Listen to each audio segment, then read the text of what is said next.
En 1950, la Corée était un seul pays, un seul peuple, une seule langue, une seule culture. 3 ans plus tard, une ligne invisible les a séparés pour toujours.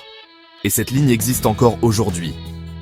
En 1950, la Corée était un seul pays, un seul peuple, une seule langue, une seule culture.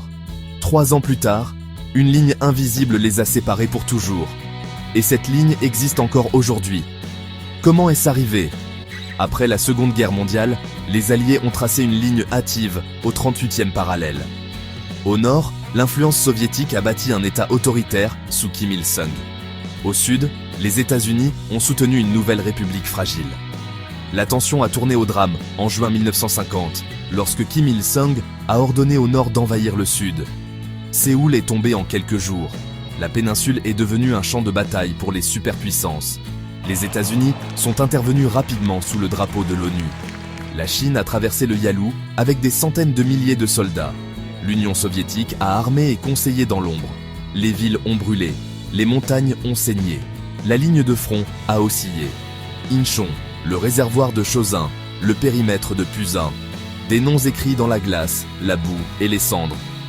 Le coût humain fut stupéfiant. Environ 5 millions de morts. Environ 40 000 Américains. Environ 600 000 Chinois.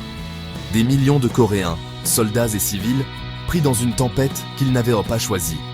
En 1963, les armes se sont tues, mais seulement avec un armistice. Pas de traité de paix.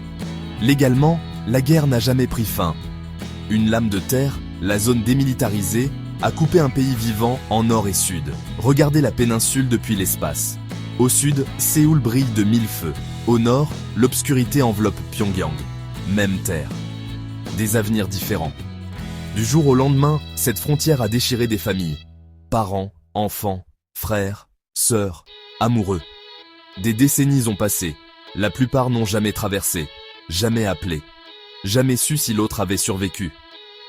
Même aujourd'hui, des soldats se regardent à travers des dalles de béton. La propagande résonne au-dessus des champs de mines.